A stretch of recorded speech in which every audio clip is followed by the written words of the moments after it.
Esse tema é bastante relevante. Você estava aqui terça-feira. Quem estava aqui terça-feira? Terça-feira nós fomos. Vai vir, Márcia, me ajudar? Vai vir? Na terça-feira nós. Tem aí? Tem um confio? Não sei se está alto. Isso. Vê se ele estiver aí. Na terça-feira nós fomos ministrados aqui pelo pastor Almir Oliveira. Foi uma bênção. Quem estava aqui terça-feira, dá um amém aí. Um amém. E ele falou que ele tinha 3 coisas para me entregar. Para entregar para o pastor da igreja. E ele dividiu as 3 em 3 partes e disse: olha, eu só vou entregar a primeira na frente da igreja. As outras 2 eu vou entregar em off. Eu vou entregar para o pastor diretamente. Ele me entregou ao término do culto. E na última, a última coisa que ele tinha para poder me entregar, nasceu essa mensagem, tá? Nasceu essa mensagem. Essa mensagem eu vou dividi-la, eu vou com ela até o domingo à noite.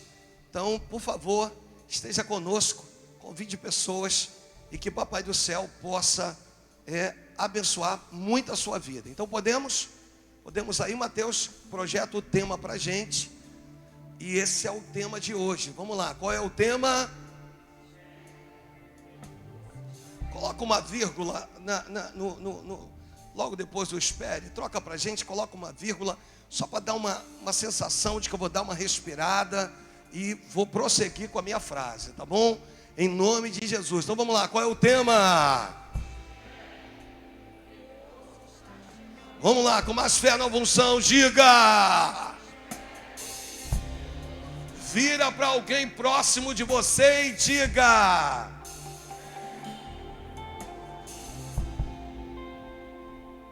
você pode dar uma salva de palmas ao Senhor Jesus?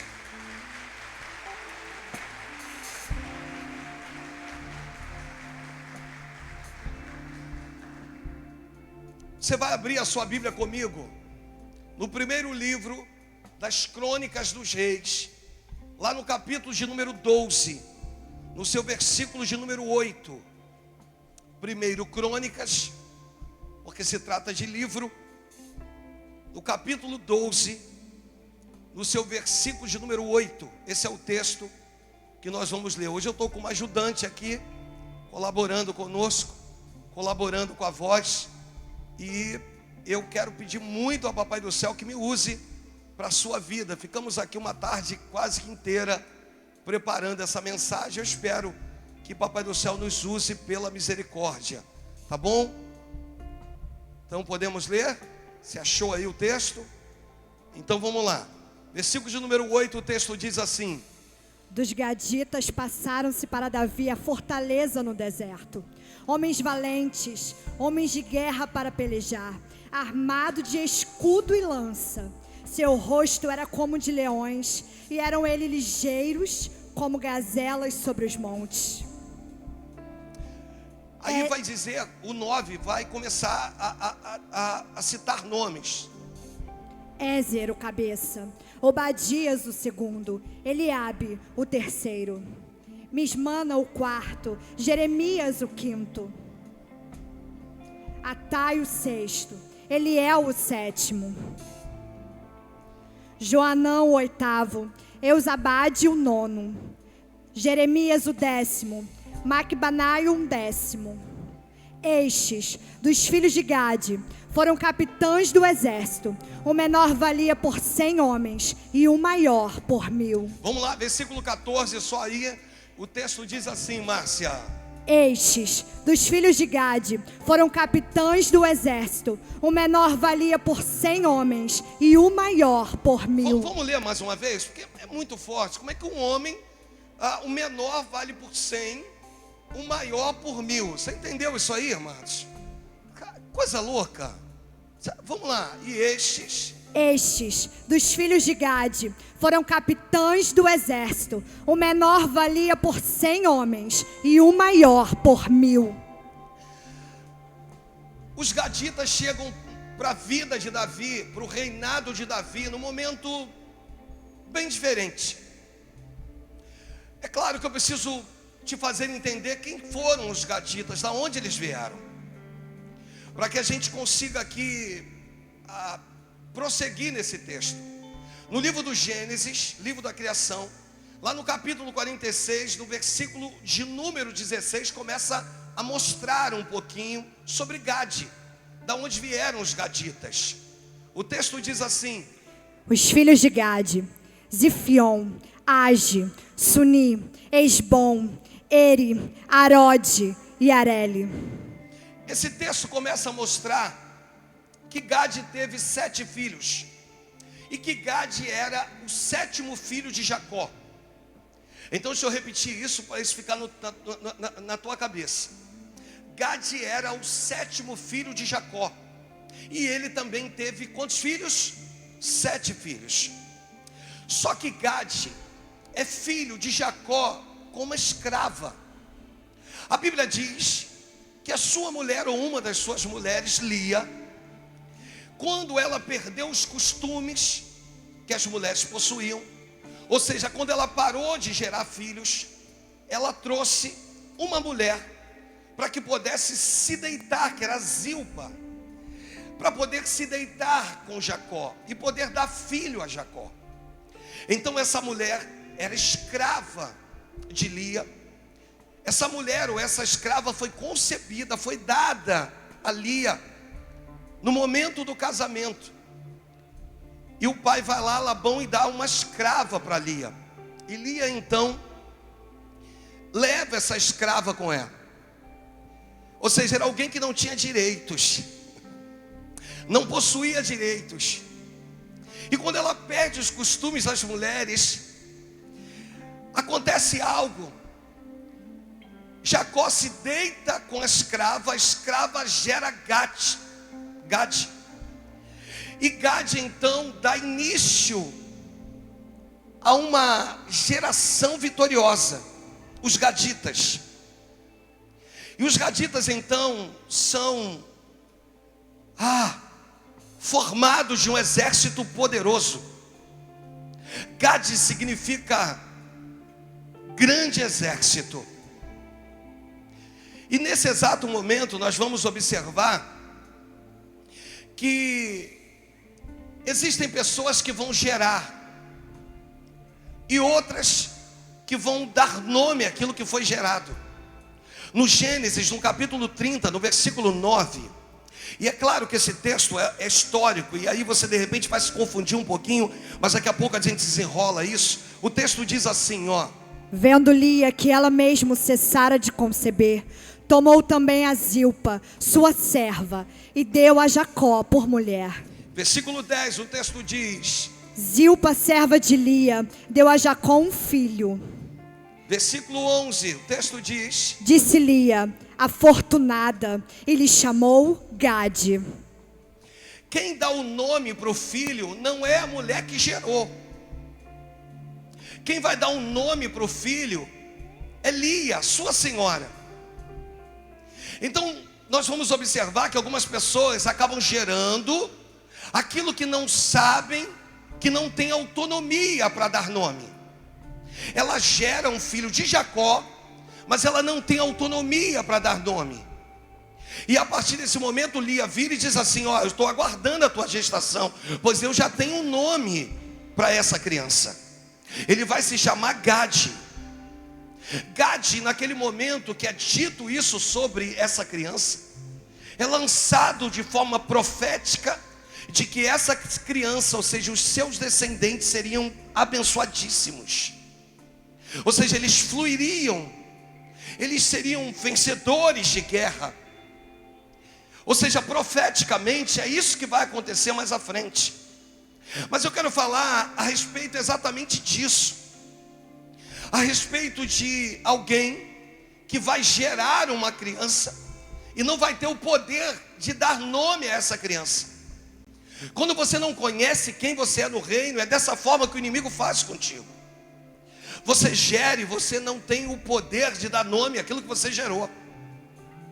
E Lia, que está olhando, está dizendo o seguinte: olha, vamos, põe logo para fora essa criança, pois eu tenho um nome para ela. E então essa mulher, depois que gera, Lia vai lá e dá um nome para essa criança. Para você ter noção, os gaditas, ou seja, Gade gera 7 filhos. E desses 7 filhos, eles geram 7 famílias bem-sucedidas. Essas famílias são bem-sucedidas em tudo aquilo que elas fazem. E elas vão crescendo, crescendo, crescendo, se tornam príncipes de um território. Para você ter noção, no Gênesis, lá no capítulo 49, Jacó abençoou os seus filhos. Quando chega no versículo 19, que vai abençoar a Gade, o texto diz assim, ó: Gade, uma guerrilha o acometerá, mas ele acometerá por sua retaguarda. O texto diz: Gade estará sempre em meio a uma guerra, mas nunca perderá uma batalha. Para você ter noção, os gaditas nunca perderam uma batalha. Todas as suas batalhas foram vencidas. Eles eram, como disse o texto do Crônicas, lá no capítulo 12, no versículo de número 8 em diante. Vamos ler mais uma vez, só para ficar no teu coração e eu poder sair dessa minha introdução aqui. Dos gaditas passaram-se para Davi, a fortaleza no deserto.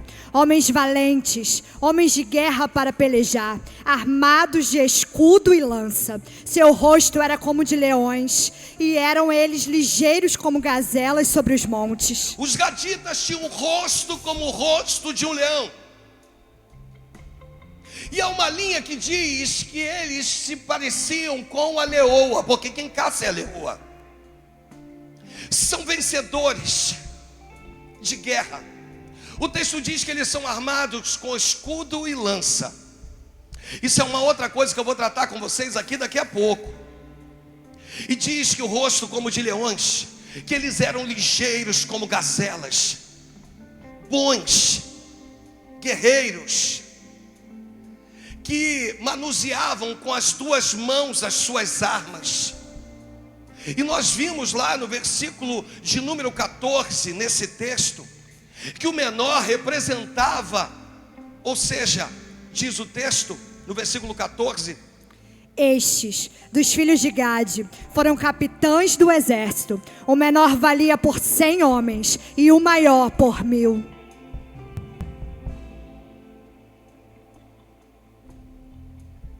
Eles eram extremamente fiéis ao rei Saul.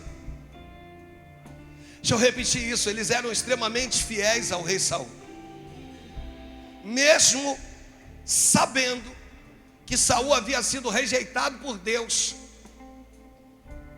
eles não se juntaram com Davi, mesmo ciente que Davi seria o novo rei, já tinha sido ungido. Mas eles não se juntam com Davi. Por quê, pastor? Porque não era o tempo deles aparecerem no cenário. Não era o momento que eles deveriam ser postos no cenário, diante do rei Davi. E eles eram tão vencedores naquilo que eles faziam. Eles representavam um perfil daqueles que se destacavam. Representavam um perfil, ou seja, que nasceram para marcar a sua geração. Representavam um perfil daqueles que serviam, mas serviam de forma diferente. Eles eram luz na escuridão. Foram chamados para guiar aqueles que estavam à deriva. Essa era a função dos gaditas. Eu preciso repetir algo aqui: extremamente fiéis. Eu preciso repetir uma outra coisa, que enquanto Saul era rei, eles não combatiam com Davi, mas também não se juntavam a Davi. Fiéis. Esses eram os gaditas. E tem algumas coisas que eu aprendo com eles. Eles eram servos disponíveis. Para você ter uma noção, o poderio deles não era a quantidade do seu exército, e sim a qualidade do seu exército. Você sabe que na caverna de Adulão foi o lugar do discipulado, onde Davi chega e encontra lá de 400 a 600 homens endividados, desfavorecidos, e forma nesses homens os valentes de Davi. Então os valentes de Davi foram formados por um exército, por homens que se sentiam à margem da sociedade, que deviam, tanto o texto diz que eles eram endividados, amargurados de alma. E Davi, quando chega na caverna de Adulão, esses homens então percebem que chegou um líder, porque Deus sabia que para Davi ser rei, ele precisaria de um exército. Se eu repetir isso e falar de uma outra maneira, todo líder precisa de um exército, irmãos. Nós só chegamos aqui na nova unção, nós só avançamos para esse novo território, porque Deus colocou um exército junto comigo. Se não fosse por você, nós não teríamos força, condições de sair e de avançar e de alcançar esse lugar aqui, irmãos. Um grande exército.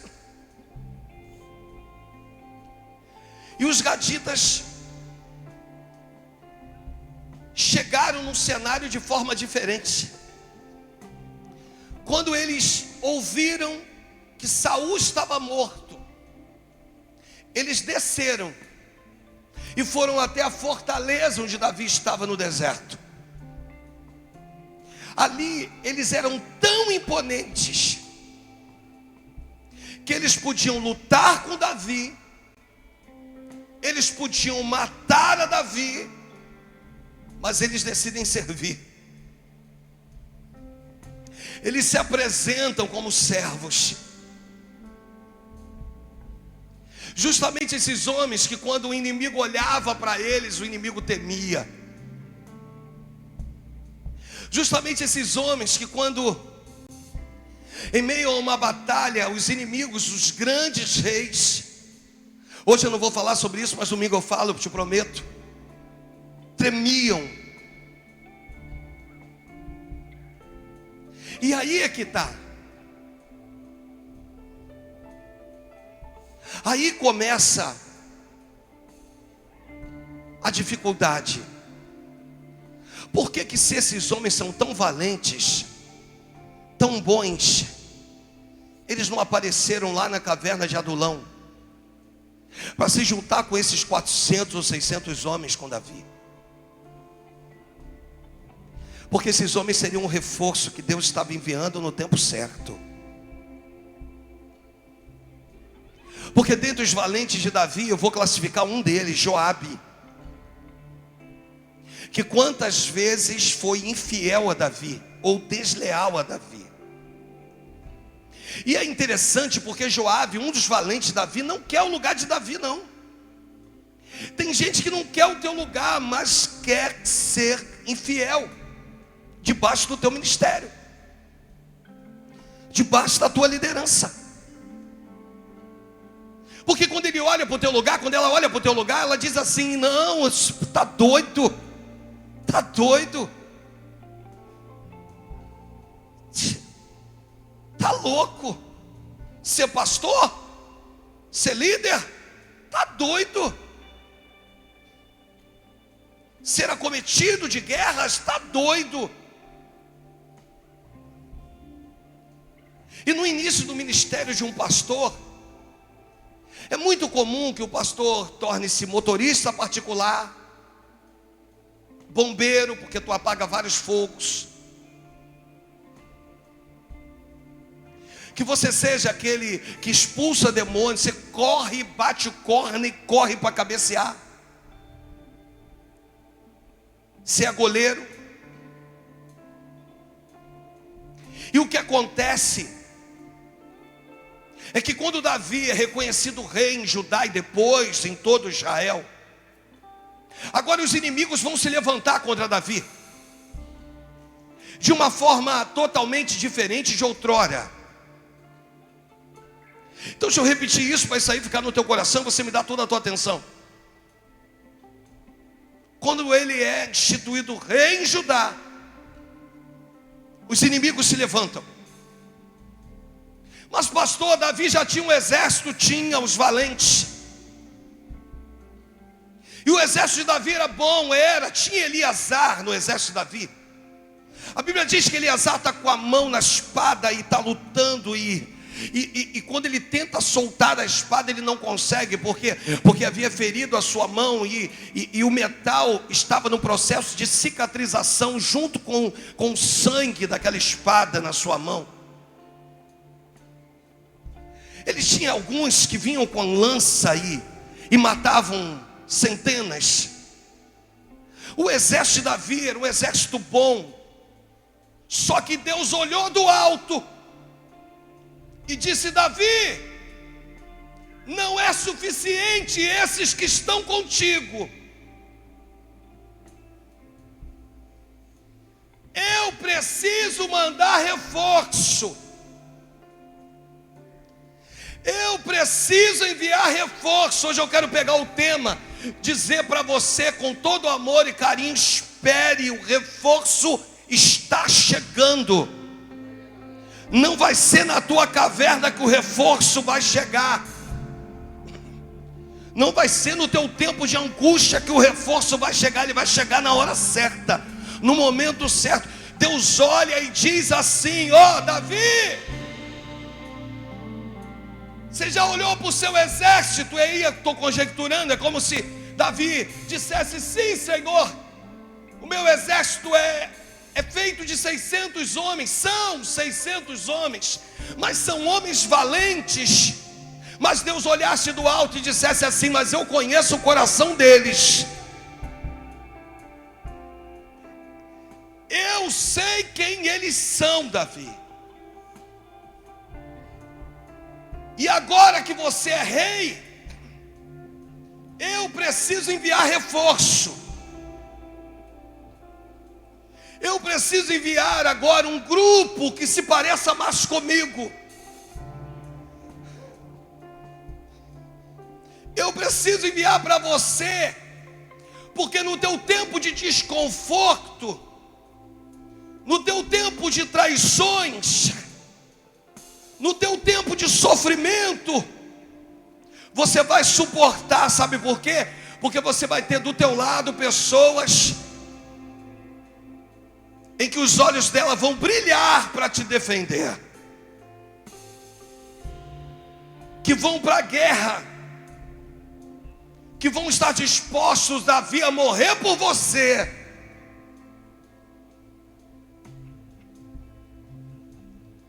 E os gaditas faziam essa função. Os gaditas, eles eram diferentes em tudo que eles faziam. Tudo. Eles eram homens valentes de guerra. Eles estão debaixo de uma bênção, a bênção de Moisés. Moisés, antes de morrer, lá em Deuteronômio 33, versículo 20 e 21, na Nova Tradução, Moisés libera sobre eles uma bênção. E o texto diz assim, ó: a respeito da tribo de Gade, ele disse: bendito seja Deus, que aumentou as terras de Gade. O povo de Gade espera como um leão para arrancar do inimigo um braço ou mesmo a cabeça. Eles ficaram com a melhor parte da terra prometida. Foi-lhes dada a parte que cabe ao chefe. Obedeceram às leis e aos mandamentos do Senhor quando os líderes do povo se reuniram. Sabe o que Deus quer falar comigo e contigo? O Senhor quer virar para mim e para ti e dizer que não vale o fato de você ter sido fiel durante um período da tua vida. Não vale o que você fez durante uma trajetória da tua vida. O que vale, o que os gaditas me ensinam, é o poder da continuidade.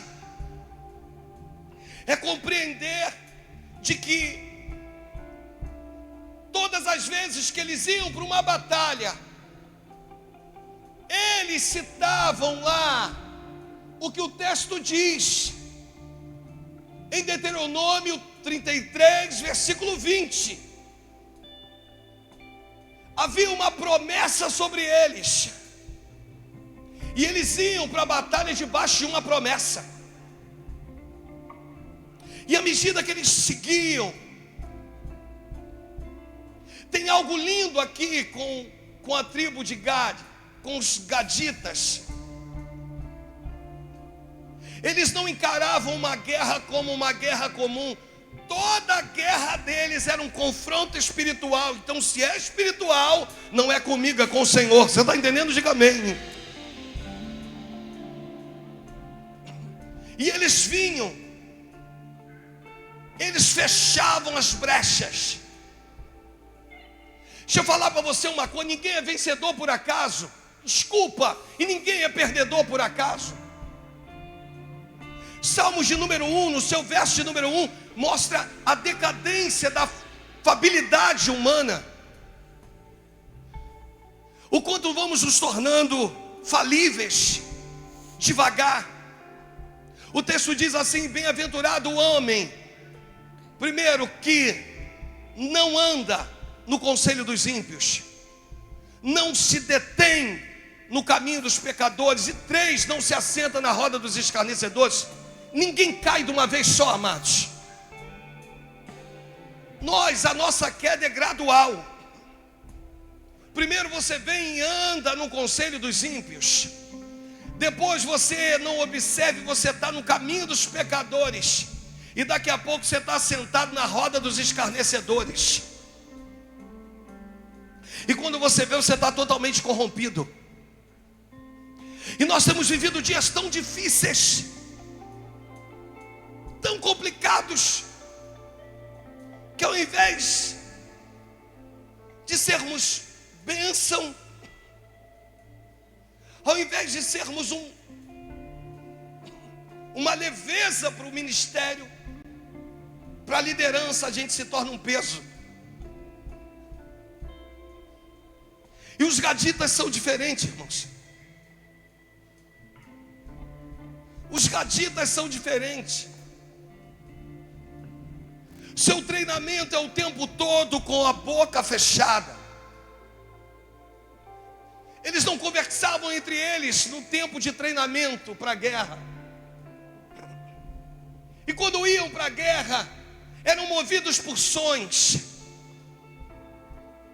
E cada som que dava, eles atacavam de forma diferente. Saíam de um combate e iam para o outro. Eles eram munidos de lança e de escudo. Me ajuda, eles eram munidos de... Porque eles sabiam que havia um tempo de se defender e um tempo de atacar. Existe um tempo na tua vida que é tempo de defesa, não é tempo de ataque. Os abatimentos estão vindo porque você está atacando no tempo que você tem que se defender. Você está atacando no tempo que você tem que se recolher. Quem te justifica é o Senhor. Ele vai determinar o tempo certo de você pegar a tua lança e você ir para a batalha. E eles tinham isso, sabe? Haviam vencido os grandes reis. E outra coisa, eram resistentes a longas batalhas. Suportavam batalhas de dias. Suportavam batalhas de meses. Suportavam batalhas de anos. Agora você entende o porquê que os gaditas não podiam entrar no cenário da vida de Davi lá na caverna de Adulão. Você entende que os gaditas eram um povo, um exército que o Senhor havia preparado para no tempo certo dizer: agora você vai poder. Isso é muito forte que eu vou te dizer agora. Mas tem um exército preparado para entrar no teu combate. Tem um exército de Deus preparado para entrar na tua guerra. Tem um exército de Deus preparado para entrar nessa batalha. Tem um exército que Deus disse: eu guardei esse, guardei essa, guardei essa, guardei esse, guardei esse, guardei esse, guardei esse, guardei esse, guardei esse, guardei esse, guardei esse, para que eles possam entrar na tua batalha. Eles vão entrar no tempo certo. Quando tu não tiver mais forças, Deus vai levantar e vai dizer: tem gaditas que eu separei para você, tem gaditas que eu separei para o teu ministério, tem gaditas que eu separei para orar pela tua família, tem gaditas que vieram da parte de Deus para você. Tem gaditas chegando. E o pior, eles chegam em silêncio. Repita comigo: eles chegam como? Eram guerreiros, Márcia. Os valentes de Davi não perceberam a chegada dos gaditas. Se eles tivessem vindo para matar Davi, eles tinham matado.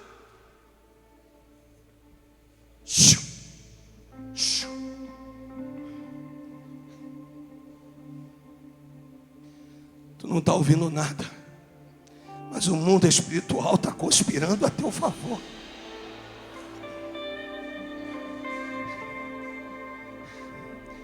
O reforço está chegando para a tua vida.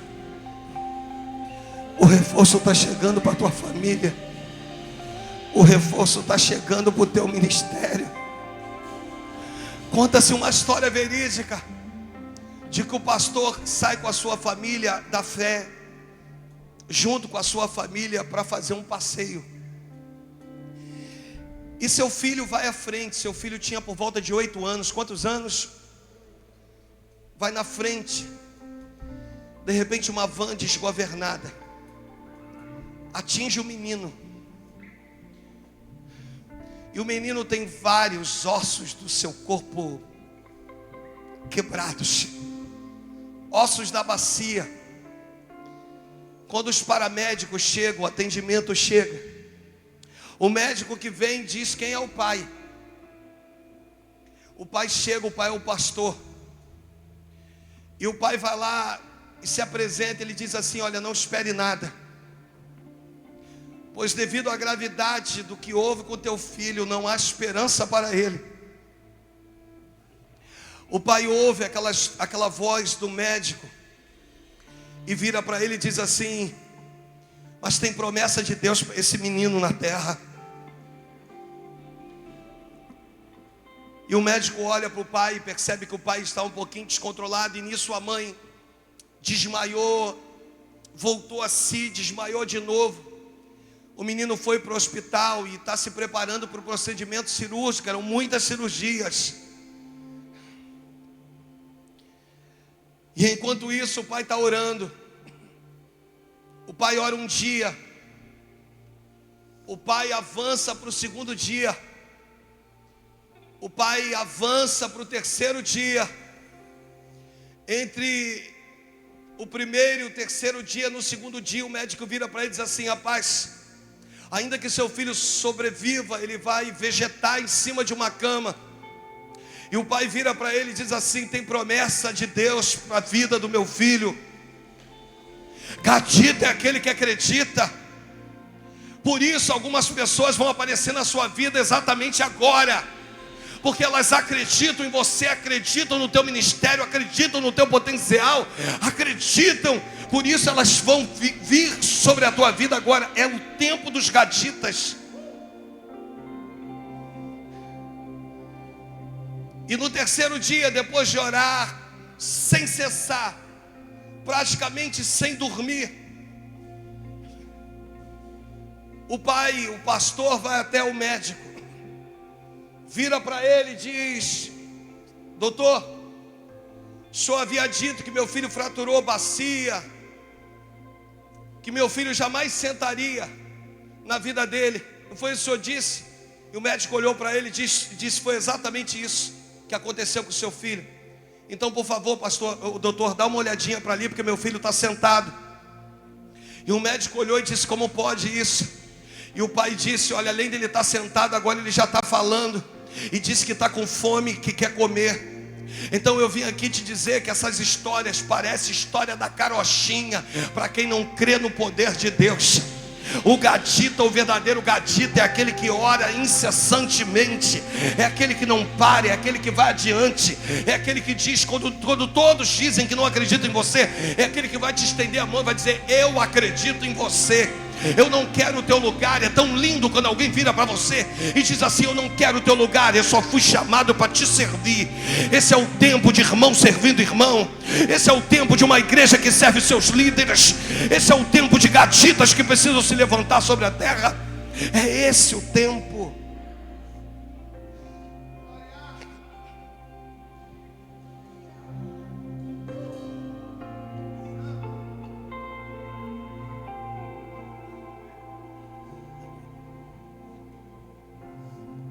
Existem pessoas que se destacam num tempo de paz. Os gaditas se destacavam num tempo de guerra.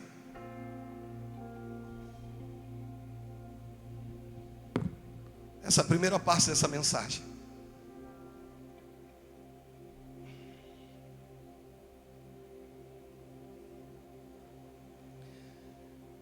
Quando o pastor me chama no canto e diz: pastor, eu tenho duas outras coisas para lhe contar. Enquanto eu estava ali, Deus dizia assim: fala com ele.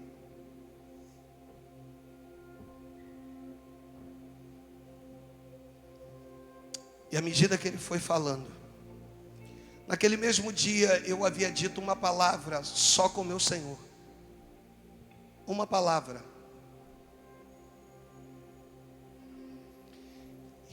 E ele virou para mim e disse assim: e Deus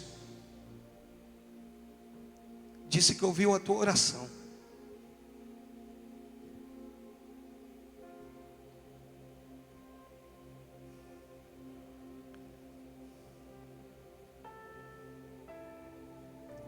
Ele falou: o que eu tenho para te dizer hoje, pastor,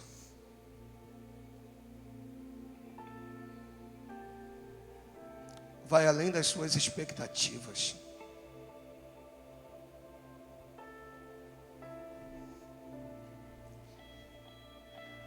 E nisso vinha chegando o pastor Márcio. E depois ele me entregar, eu sei que você está curioso para saber, mas não é o momento.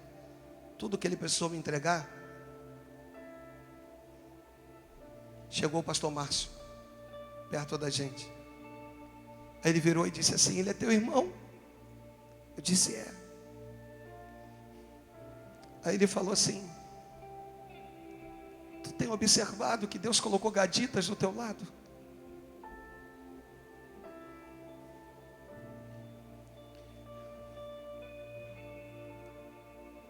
E ele: você pegou? Você quer que eu repita? Eu disse: não, entendi.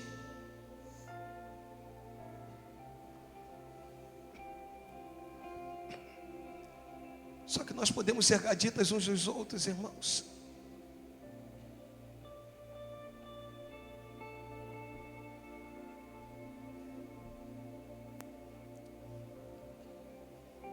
Porque no reino de Deus, o maior é quem serve. No reino de Deus, melhor é dar do que receber.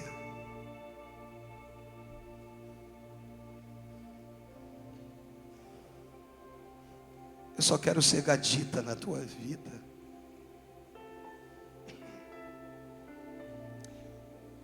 Quando Absalão vai lá e tenta usurpar o trono do pai, aquela coisa toda, tal, sabe o que Davi faz?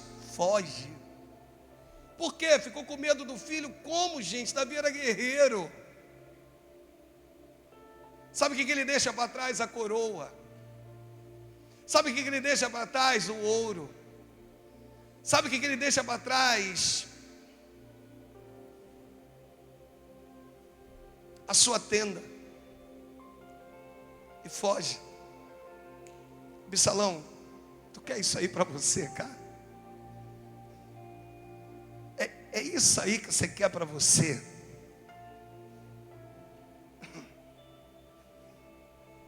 Ele vira para Joabe, um dos valentes, aqueles que nasceram lá na caverna de Adulão.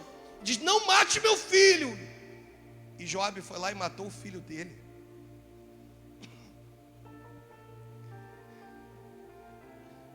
Eu estou terminando.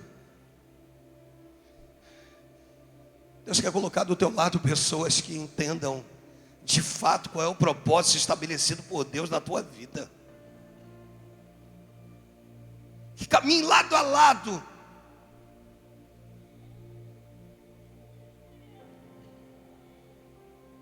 Eu ainda não contei para a igreja, porque por uma questão mesmo de a pedido de um casal, de uma família, mas nós temos o Alexandre, presbítero aqui, a Edilane, estão nos Estados Unidos, foram morar lá, já deu tudo certo, e eles até prepararam um videozinho curtinho para poder falar com a igreja e pedir perdão o porquê de não ter comentado antes.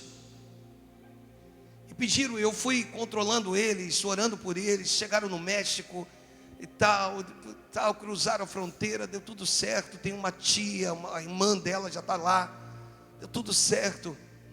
Mas antes desse jovem ir embora, ele foi lá na minha porta e disse: pastor, um dia tu disse para o teu pastor, a quem é a tua referência, que o senhor nunca trairia ele. E hoje eu vim aqui na tua porta para te dizer: eu nunca te trairia. Sabe o que ele está dizendo? Me permita ser gadita na tua vida. Me permita ser gadita na tua vida. Tem uma frase, e essa frase eu usei esses dias, estou terminando agora, te prometo, mas ela é muito forte, ela precisa ser algo de impacto para você, que é capaz de mudar, sabe, a tua forma de pensar, a tua maneira de agir.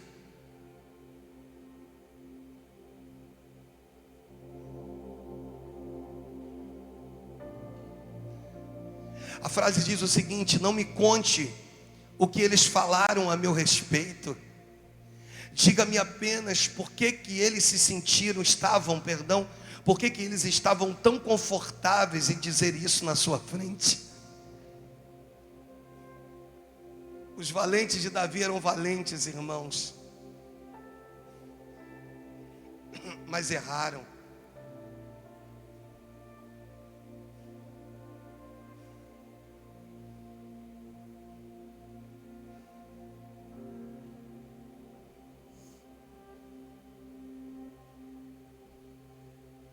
Hoje eu só quero ser um gadita para a tua vida.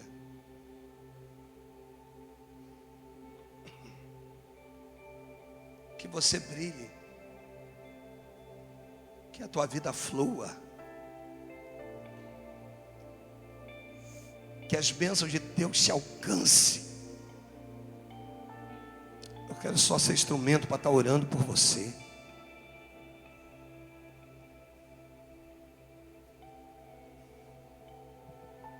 E no meio de um tempo tão difícil, difícil financeiramente, é isso que tu está pensando? Não. Sabe por quê? A obra não é minha. Eu só vim para cá porque o pai me deu uma ordem para vir. Só não tinha vindo. Vai além.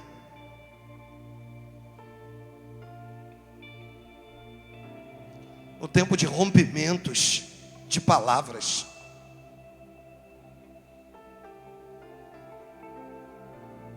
de quedas de amizades, de valentes que tu olhava e dizia assim: não, esses vão estar comigo.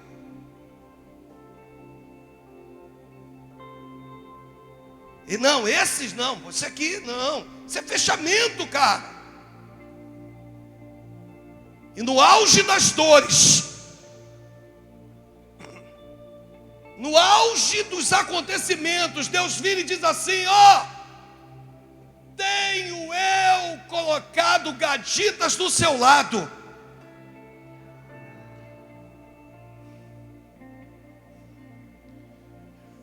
Eu quero encerrar essa mensagem dizendo para você: espera, o reforço está chegando. Porque quando crescerem o nível dos teus inimigos, quando crescerem o número dos teus inimigos, Deus vai precisar colocar do seu lado verdadeiros gaditas, verdadeiros guerreiros.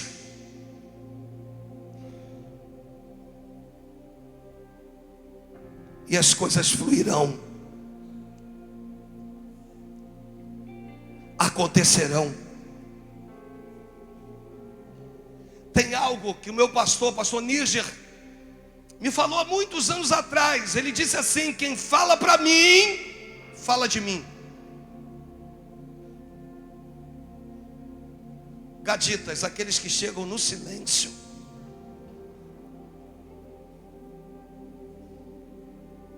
E que chegam diante de Davi e diz assim: Senhor, nós descemos aqui para te servir. O nosso exército é um exército de montes,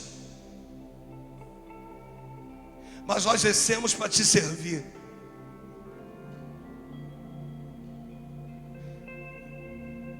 Nós somos chamados para servir uns aos outros, irmãos.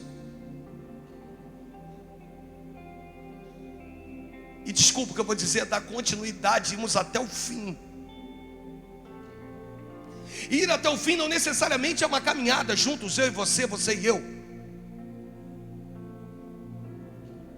Mas é entender que há uma aliança, e se há uma aliança entre nós, ela não pode ser quebrada.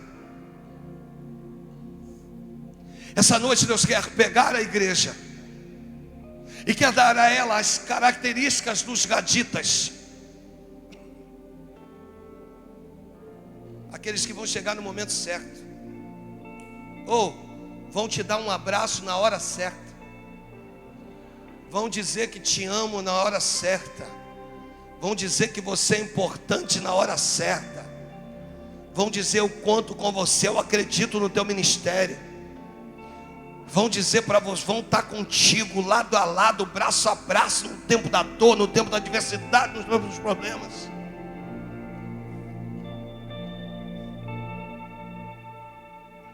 Espere, o reforço está chegando. Eu vejo no mundo espiritual o reforço chegando. Eu não ouço os seus passos. Feche os teus olhos.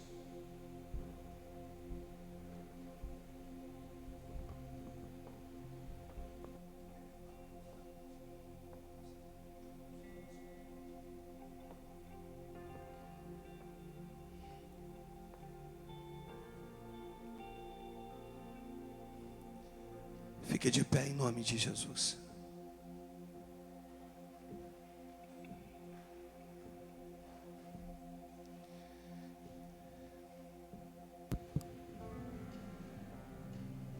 Você pode ir até alguém, virar para ele ou virar para ela e dizer: eu quero ser gadita na tua vida.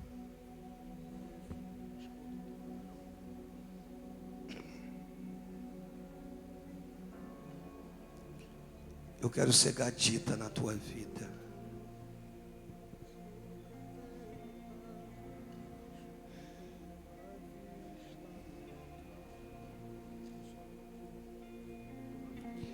O fato deles servirem como serviram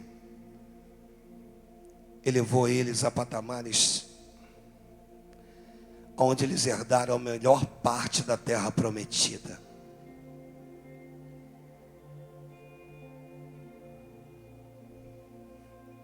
Eu quero ser gadita para você.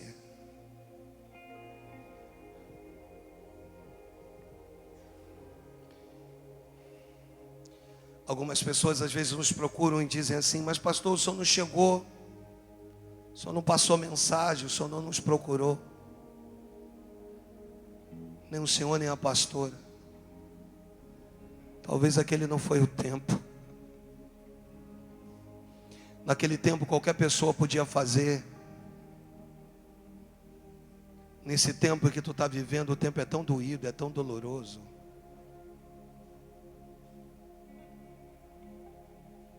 Que só pessoas especiais podem estar do teu lado.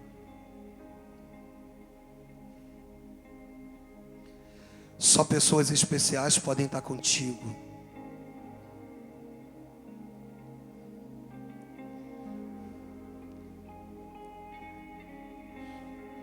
Deus colocou gaditas do teu lado. Deus tem colocado homens e mulheres de Deus do teu lado.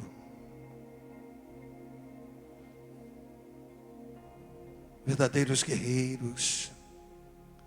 Verdadeiras guerreiras. Arão e Ur, que vão manter os braços do homem de pé, do homem de Deus de pé. Fala com Deus aí no teu lugar. E enquanto você sustenta,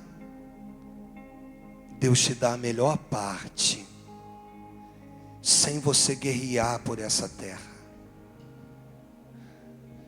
Quando você se colocar diante da terra, os seus inimigos correrão, porque o teu rosto é semelhante como o rosto de um leão.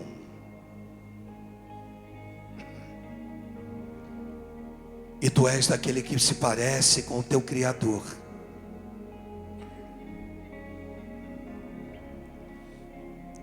É desse jeito que eu quero terminar esse culto, sabe? Não é uma liderança fragmentada, coitadinha. Não.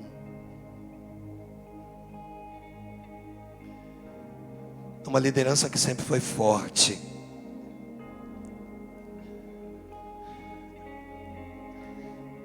Mas que no tempo de Deus faz com que os gaditas sejam vistos. Sabe como é que chegou o exército? Sabe, pastor Eduardo, como é que os gaditas chegaram na fortaleza de Davi? Espalhados. Sabe o que Deus está dizendo? Eu vou pegar pessoas daqui, dali, de lá, de lá. Ah, tem gente lá atrás que é gadita, tem gente aqui na frente que é gadita, tem gente na lateral, tem gente no meio, tem gente nas extremidades, tem gente no altar que é gadita. Ah, eu vou fazer você observar os verdadeiros gaditas que vão estar do teu lado. Deus vai te dar visão e vai dizer, e você vai dizer: Senhor, muito obrigado. Muito obrigado por ter semeado, por ter me apresentado, por ter posto, Senhor, verdadeiros gaditas do meu lado.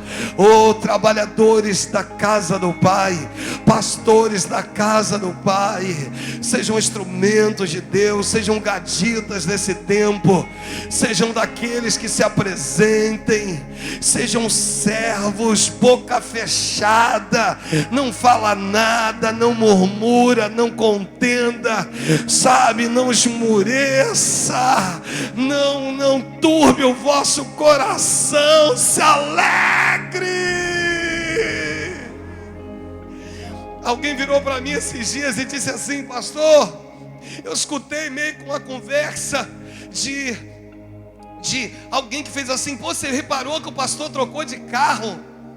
Você reparou o carro do pastor? Amados, eu sei o Deus a quem eu tenho crido. Ah, o carro hoje custa 30 mil reais, a picape custava 80, pelo amor de Deus, um carro 2010, tu tem que pedir que o meu pastor prospere, e que através da prosperidade da vida dele, recaia sobre a minha vida. É isso que Deus quer de nós. Eu sei o que é um ministério que me deu condições de ter uma picape zero, no ano seguinte trocar por uma outra zero. Eu sei o que é isso. Nada de quando eu tive que ofertar, eu fui lá e dei meu tudo. Sabe, é isso que Deus quer de nós. Gaditas que olhem, não tem conversa fiada, não tem bate-papo torto, é fiel nos procedimentos.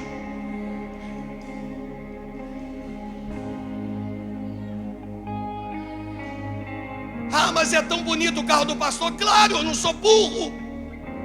Desculpa. Acha ser bonito, pastor é bonito, o carro tem que ser bonito.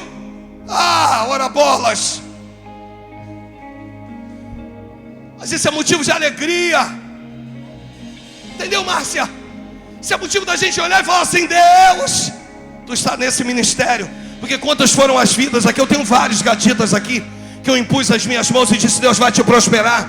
Eu tenho pessoas aqui que podia chamar 1, 2, 3, 10, 20, 40 de subir nesse altar e falar: depois que o pastor direcionou a mão dele para a minha vida, depois que a pastora me abençoou, as coisas prosperaram. O prosperar da minha vida é a partir da tua. Primeiro a tua tem que prosperar, para depois a minha prosperar. Então levanta a tua mão. Eu quero liberar uma unção de prosperidade sobre a igreja. Uma unção de prosperidade sobre a tua vida. Se estava dando errado, vai dar certo.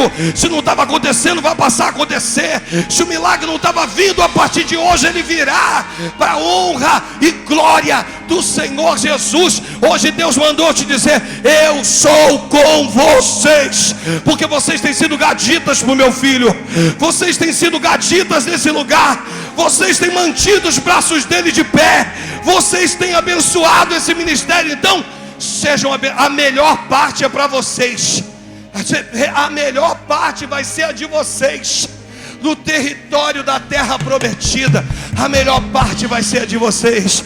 Ofereça para Deus uma salva de palmas em nome de Jesus. Oh!